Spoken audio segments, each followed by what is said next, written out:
مذہب سے کوئی بھی سے لوگ ہو، لیکن جو بندہ اللہ پر ایمان لاتا ہے آخرت پر ایمان لے آتا ہے، نیک عمل کرتا ہے، تو اللہ کہتے ہیں ایسے بندہ کو کوئی نہ خوف ہوگا، فلا خوف علیہم ولا ہم یحزنون، یعنی اس کے لیے یہ خوشخبری ہے۔ دیکھیں ان آیات میں اللہ تعالیٰ نے یہ جو یہودی تھے نا، یہ بڑی سرکشی کیا کرتے تھے، ٹھیک ہے، تو پھر اللہ نے ان کی طرف اشارہ کرتے ہوئے کہا کہ یہ جو بنی اسرائیل ہے نا، یہ سب اس میں سب سے زیادہ یعنی جو نبی ہیں وہ اس قوم میں آئے ہیں، اللہ تعالیٰ نے رسول بھیجے کہ انہیں ہدایت آ جائے، لیکن انہوں نے ہمیشہ سرکشی کی، دل سے مانتے رہے۔ ہم نے سورۃ بقرہ میں پڑھا تھا، اور انشاءاللہ اس کی وضاحت جو ہے نا، یہ ہم سورۃ بنی اسرائیل میں اس کی اور وضاحت پڑھیں گے، ٹھیک ہے۔ تو قرآن کہتا ہے، اللہ تعالیٰ یعنی کہتے ہیں کہ کتابوں پر ایمان لاؤ، جو شریعت نازل فرمائی ہے اس پر ہمیں بھی عمل کرنا چاہیے اور دوسروں سے بھی عمل کروانا چاہیے، ٹھیک ہے۔ اور بندہ وہی کامیاب ہے جو ہدایت پر چل کر، یعنی کہ صراط مستقیم پر چل کر، یعنی ایمان لائے اللہ پر، قیامت پر، اور نیک عمل کرتا رہے، اسی میں اس کی نجات ہے۔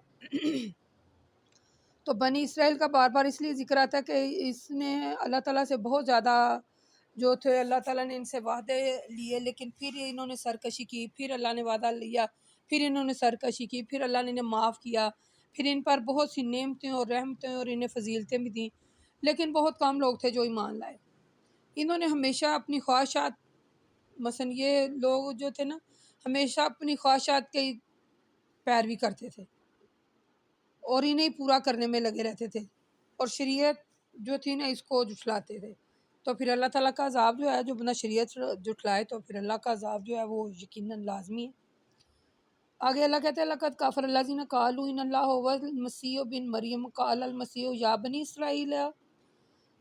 اسرائیل اعبدوا اللہ ربی و ربکم ان من یشرک باللہ فقد حرم اللہ علیہ الجنۃ ومأواه النار وما للظالمین من انصار لقد کفر الذین قالوا ان اللہ ثالث ثالثات وما من الہ الا الہ واحد،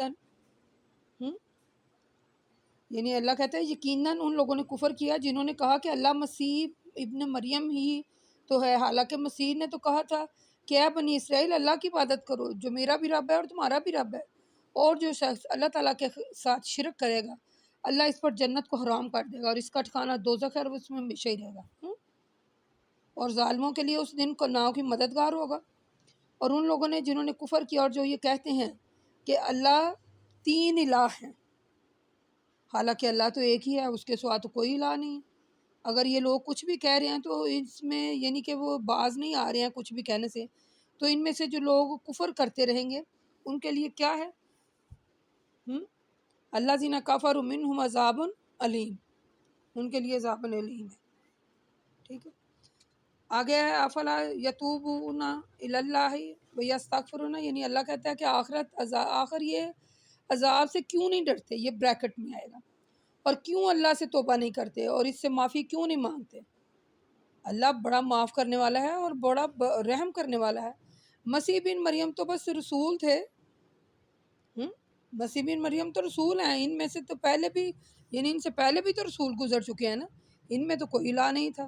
مسیح کی والدہ صدیقہ عورت تھی، وہ دونوں کھانا کھایا کرتے تھے، پھر الہ کیسے ہو گئے؟ الہ کو تو کھانے کا محتاج نہیں ہوتا۔ اے رسول دیکھیے ہم کس طرح ان کے لیے اپنی آیات کو وضاحت سے بیان کر رہے ہیں۔ اے رسول آپ ان سے پوچھئے کیا تم اللہ کے علاوہ ایسے شخص کی پرستش کر رہے ہو جس کا تمہیں نقصان پہنچانے کا اختیار ہے اور نہ نفع؟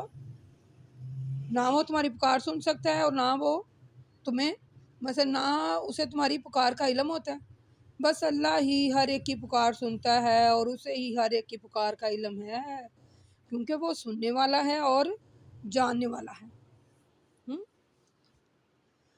یعنی اللہ تعالیٰ کہتے ہیں کہ جنہوں نے کفر کیا، جو لوگ وہ کفر کرتے ہیں وہ یہی کہتے ہیں کہ مسیح اللہ کا بیٹا ہے، حالانکہ اس میں اللہ تعالیٰ نے وضاحت سے کہہ دیا۔ دیکھیں ہم نے سورۃ بقرہ میں بہت بڑی زیادہ وضاحت سے اس کے بارے میں پڑھا تھا کہ صرف اللہ ایک ہے، پڑھا تھا نا بنی اسرائیل کیا کیا کرتے رہتے تھے. سورۃ آل عمران میں آیت نمبر 51 میں بھی ہم پڑھ کے آئے ہیں کہ عیسیٰ علیہ السلام نے کہا تھا بے شک میرا اور تمہارا رب اللہ ہے، لہٰذا اسی کی عبادت کرو، یہی سیدھا رستہ ہے.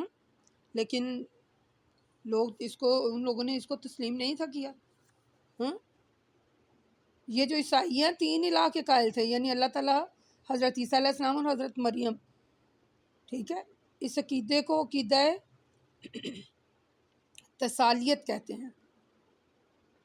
تسالس کہتے ہیں، تسالس لکھ لیں، تسالس کہتے ہیں. یعنی کہ یہ جو عقیدہ ہے یہ عیسائیوں کا تھا. تو پھر اللہ تعالیٰ نے اس میں بڑی وضاحت سے کہہ دیا کہ اللہ کہتے ہیں کہ وہ دونوں تو کھانا کھایا کرتے تھے، میں کو کھانا کھاتا ہوں. وہ جو تم نے سمجھ رکھا ہے وہ نہ تو تمہاری سن سکتے ہیں، ٹھیک ہے، نہ تم ان کی سن سکتے. تو اللہ کہتا ہے میں سننے والا ہوں، میں جاننے والا ہوں جو کچھ تمہارے سینوں میں ہے، جو کچھ تمہارے دلوں میں ہے، میں جاننے والا ہوں، میں سمجھتا ہوں. جو کچھ تم چھپا رہے ہو میں اس کو بھی جانتا ہوں. بات یہ ہے کہ اپنا عقیدہ انسان کو درست رکھنا چاہیے اور توحید کو اختیار کرنا چاہیے. اور یہ جو اس کے بارے میں مثلا پہلے بھی بہت زیادہ پڑھ چکے ہیں اور انشاءاللہ آگے بھی جیسی اور بھی آیتیں ملتی جلتی آئیں گی ان میں پھر بات کریں گے. لیکن اس میں سیکھنے کی بات یہ ہے کہ خدا را وہی ہمارا الہ ہے، اس کے ساتھ کوئی عبادت کے لائق نہیں ہے. نہ اسے وہ کہتے ہیں قل هو اللہ احد اللہ الصمد لم یلد ولم یولد. اس میں وضاحت کر دی اللہ نے کہ اللہ ایک ہے.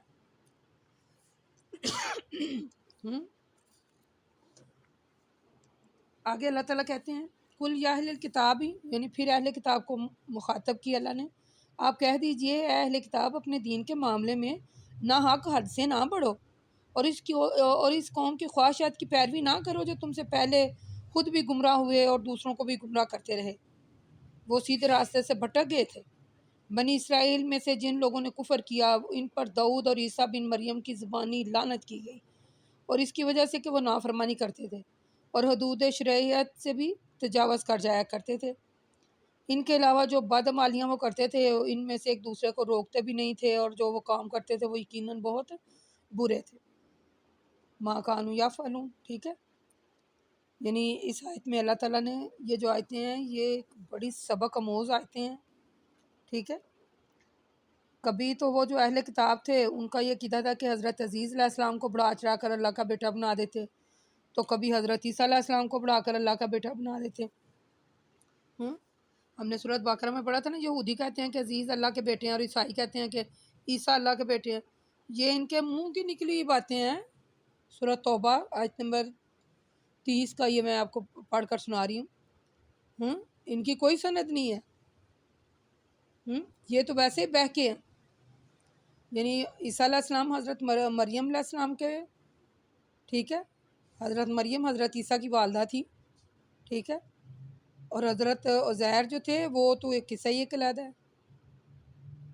ہم نے پیچھے یہ سورۃ مائدہ میں آیت نمبر 18 میں پڑھا نا، ہم اللہ کے بیٹے اور اس کے محبوب ہیں. یعنی ان کی یہ جو باتیں تھیں سورۃ بقرہ میں نے پڑھا تھا نا، جنت میں یہودی اور عیسائیوں کے علاوہ ہرگز کوئی نہ جائے گا. یہ ان کی محض خام خیالیاں تھیں. یعنی ان آیات میں اللہ تعالیٰ نے بنی اسرائیل کے چند محض جرائم کی نشاندہی کی ہے. یعنی وہ دین میں ناحق غلو کرتے تھے، گمراہ قوم کی خواہشات کی پیروی کرتے تھے، اللہ تعالیٰ کی حدود سے تجاوز کرتے تھے، اللہ تعالیٰ کے احکامات کی نافرمانی کرتے تھے، ایک دوسرے کو برے کاموں سے روکتے بھی نہیں تھے، خود بھی برے کام کرتے تھے، دوسروں کو بھی اسی کی یعنی کہ ہدایت دیتے کہ تم بھی ایسے ہی کرو. یعنی اپنے آباء و اجداد کی غلطیوں میں ان کی پیروی سے منع بھی نہیں تھے کرتے تھے. ہم نے یہ سورۃ بقرہ میں اس کا ذکر پڑھا تھا نا. تو بات یہ ہے اس میں سیکھنے کی، ان آیتوں میں بات یہ ہے کہ دین کے معاملے میں غلو نہیں ہونا چاہیے. یہ جو انبیاء علیہ السلام ہیں اور اولیاء کے مرتبہ اتنا، مثلا بات یہ ہے کہ ان کے مرتبے بہت زیادہ، انہوں نے اللہ کی خاطر یعنی جو اللہ نے احکامات نازل کیے اس میں ڈوب کر انہوں نے کام کیا ہے.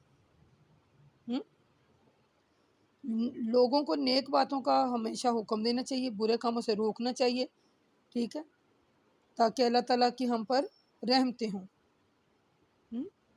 یعنی اللہ تعالیٰ اور اس کے رسول کی باتوں کو معیار حق بنانا چاہیے. ہمارا جو معیار ہے وہ یہی ہونا چاہیے.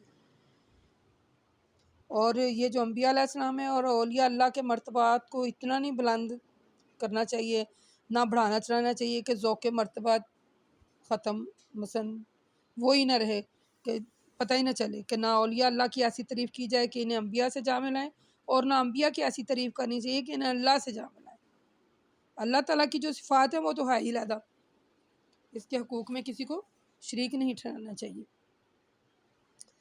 یہ جو آیتیں ہیں ایک جیسی آیتیں ہیں، یعنی ان کا میننگ اللہ تعالیٰ نے وضاحت سے فرما رہے ہیں کھول کھول کر، تاکہ بندہ کسی وہم و گمان میں نہ رہے. اللہ کہتے ہیں تارا کثیرن منہم یتلون یتولون الذین کفروا، یعنی اللہ کہتے ہیں اے رسول آپ ان میں سے بہت سے لوگوں کو دیکھیں گے کہ کافروں سے دوستی رکھتے ہیں، اور جو مال انہوں نے اپنے لیے آگے بھیجے ہیں وہ اتنے برے ہیں کہ ان کی وجہ سے اللہ ان پر سخت یعنی کہ غضبناک ہوگا. وفی العذاب ہم خالدون، اور یہ لوگ ہمیشہ عذاب میں ہی رہیں گے. اگر یہ لوگ اللہ پر اور اس کے نبی پر اور جو کتابیں اس پر نازل کی گئی ہیں ان پر ایمان لے آئے تو کافروں کو کبھی دوست نہ بنائیں، لیکن ان میں سے بہت سے لوگ فاسق ہیں اسی لیے کافروں کو اپنا دوست بناتے ہیں. وما انزل الیہ ما متخذہم اولیاء ولکن کثیرا منہم فاسقون. اب اس سے زیادہ میں نہیں سمجھتی کہ اللہ نے اور کتنا کو کھول کھول کے بتائے لوگوں کو. کوئی میرا نہیں خیال کہ کوئی گنجائش رہ گئی ہے.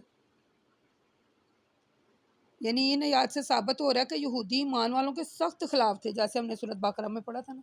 اور یہ ظاہر ہے جو شخص دشمن سے دوستی رکھے وہ بھی دشمن ہی ہوگا. منافقین یہودیوں کے دوست ہیں، ایمان والوں کے سخت بدترین تھے، ان کے خلاف راتوں کو وہ مشورے کیا کرتے تھے نقصان پہنچانے کے. تو پھر اللہ کہتا ہے کہ یہ ان کے لیے نا عذاب ہے اور وہ اس میں ہمیشہ ہی رہیں گے. تو کافروں کو اپنا دوست نہیں بنانا چاہیے. اللہ اور رسول صلی اللہ علیہ وسلم اور قرآن مجید پر ایمان لانے والے ایسے کبھی نہیں کرتے. یہ تو ان لوگوں کا کام ہے جو اللہ تعالیٰ کے نافرمان اور فاسق ہیں. اور اللہ تعالیٰ سے ہماری دعا ہے کہ اللہ تعالیٰ ہمیں اپنی حفظ و امان میں رکھے، اور تمام ایسی یعنی کہ تمام تر جتنی بھی اللہ تعالیٰ کے احکامات ہیں ان پر عمل پیرا ہونے کی تو اللہ تعالیٰ ہمیں توفیق دے. ہمیں صراط مستقیم پر چلنے کی اللہ تعالیٰ توفیق عطا فرمائے. یہ بار بار آیتوں میں اللہ تعالیٰ نے ایک ہی بات یعنی مختلف طریقوں سے مختلف مثالیں دے کر اللہ سمجھا رہے ہیں کہ پہلے بھی لوگ ایسے تھے، پہلے بھی امتیں ایسی تھیں، تو تم باز آ جاؤ. کوئی بھی فرقہ، کوئی بھی مذہب کے لوگ، اللہ کہتے ہیں کوئی بھی کچھ بھی میرے لیے میرے نزدیک اللہ کہتا ہے وہ بندہ چنگا ہے جو مجھ پر ایمان لائے، میری کتاب پڑھے، رسولوں پر ایمان لائے، آخرت پر ایمان لائے، قیامت پر ایمان لائے. میرے لیے وہ بندہ اچھا ہے جو متقی اور پرہیزگار ہے. اللہ کہتے ہیں مومنین کے ساتھ دشمنی میں سب سے زیادہ سخت آپ ان لوگوں کو پائیں گے جو یہودی ہیں، جو مشرک ہیں، اور دوستی میں مومنوں کے سب سے زیادہ قریب ہیں. آپ ان لوگوں کو پائیں گے جو اپنے آپ کو انصاری کہتے ہیں، اس لیے کہ ان میں سے اللہ پرست علماء ہیں اور ناز دنیا مشائع ہیں، اور اس وجہ سے بھی یہ لوگ تکبر نہیں کرتے، یعنی حق بات تسلیم نہیں کرتے. اور یہ لوگ جب اس کتاب کو سنتے ہیں جو رسول پر نازل ہوئی ہے تو آپ دیکھیں گے کہ اس وجہ سے انہوں نے حق کو پہچان لیا، ان کی آنکھوں سے آنسو جاری ہو جاتے ہیں. پھر اسی طرح کہتے ہیں کہ اے ہمارے رب ہم ایمان لے آئے، لہٰذا ہمارا نام بھی حق کی گواہی دینے والوں میں لکھ لے. اور ہمیں کیا ہوا ہے کہ ہم اللہ پر اور اس کے حق پر ایمان مثلا نہ لائیں جو ہمارے پاس آتا ہے. ہم تو امید رکھتے ہیں کہ ہمارا رب ہمیں سارے لوگوں کے ساتھ جنت میں داخل کرے گا. واہ، سارے لوگوں کے ساتھ، یعنی فاکتبنا مع الشاہدین. ٹھیک ہے. اور ہمیں کیا ہوا ہے کہ ہم اللہ پر اور اس حق پر ایمان لائیں جو ہمارے پاس آیا ہے، تو ہم امید رکھتے ہیں کہ ہمارا رب ہمیں سارے لوگوں کے ساتھ جنت میں داخل کرے گا. ٹھیک ہے. یدخلنا ربنا مع القوم الصالحین. ٹھیک ہے. ان کے اس قول کے بدلے میں جو انہوں نے کہا کہ اللہ نے ان کو ایسے باغات عطا فرمائے ہیں جن کے نیچے نہریں بہہ رہی ہیں اور وہ ہمیشہ ان میں رہیں گے، نیکی کرنے والوں کی یہی جزا ہے. اور جن لوگوں نے کفر کیا اور ہماری آیتوں کو جھٹلایا ایسے لوگ دوست ہی ہیں، اولئک اصحاب الجحیم. ٹھیک ہے. یعنی اللہ تعالیٰ نے ہر چیز کھول کر بیان کر دی ہے. ٹھیک ہے. یعنی ان آیات میں پھر اللہ تعالیٰ نے بتا دیا کہ یہ لوگ جو یہودی ہیں یا نصرانی ہیں یہ سخت دشمنی رکھتے ہیں. جب اکیلے ہوتے ہیں تو کہتے ہیں ہم تو ان کے ساتھ یوں ہی باتیں کر رہے تھے، اور جب ایمان والوں کے سامنے ہوتے ہیں تو کہتے ہیں ہم تو ایمان لائے، ہم تو یہ. جیسے سورۃ بقرہ میں ہم نے ان کی آیات کی تفصیل جو ہے، یہ میں آپ کو تھوڑی تھوڑی تفصیل بتا رہی ہوں کیونکہ ہم نے اس کے بارے میں سورۃ بقرہ میں پڑھا تھا، اور سورۃ بنی اسرائیل میں ہم اس کا وضاحت سے اور بھی پڑھیں گے. سورۃ بقرہ میں بھی بہت زیادہ پڑھا، لیکن سورۃ بنی اسرائیل اس پر ہے، اس میں بھی ہم پڑھیں گے. اس لیے میں آپ کو یعنی ان آیات کا تھوڑا تھوڑا ترجمہ اور تشریح بتا رہی ہوں تاکہ آپ کے ذہن میں رہے، کہیں بھول نہ جائے کہ پیچھے بھی ہم نے یہی پڑھا تھا. اور آگے اللہ تعالیٰ نے کوئی کسر چھوڑی نہیں ہے، ہر چیز اللہ نے اوپنلی بتا دیا کہ یہ کام ایسے ہے، یہ ایسے ہے. صحیح مسلم کی ایک حدیث ہے، تکبر حق کو تسلیم نہ کرنا اور لوگوں کو حقیر سمجھنا ہے. یعنی تکبر کیا ہے کہ حق کو تسلیم نہیں کرنا اور لوگوں کو حقیر جاننا. ٹھیک ہے. ان آیات میں تو مجھے معلوم ہوا کہ جو انصار تھے، ایک ان کی جو جماعت تھی، انہوں نے اسلام قبول بھی کیا، اور جب قرآن مجید سنتے تو خوب روتے اور دعائیں کرتے، یقولون ربنا آمنا فاکتبنا مع الشاہدین. ٹھیک ہے، وہ یہ دعائیں کرتے. تو پھر یعنی اللہ کہتے ہیں کہ جو میری بات کو مانے گا اس کے لیے جنت ہے اور اس میں ہمیشہ رہیں گے جہاں نہریں بہہ رہی ہیں، اور جو ان باتوں کو جھٹلاتا ہے اس کے لیے دوزخ ہے اور وہ اسی کا ٹھکانہ ہے. تو ہمیں حق کو پہچاننا چاہیے، اور جب ہم حق کو پہچان جائیں تو اس کو تسلیم کرنا چاہیے اور اس کا اظہار کرنا چاہیے. ٹھیک ہے. اور نیکیاں مثلا نیکیوں میں سبقت حاصل کرنی چاہیے. ٹھیک ہے. آج کے لیے اتنا ہی سبق کافی ہے. ٹھیک ہے، آج کے لیے اتنا ہی کافی ہے. اللہ تعالیٰ سے دعا ہے اللہ تعالیٰ ہم سب کو اس کو پڑھنے اور ان احکامات پر عمل کرنے والا بنا دے.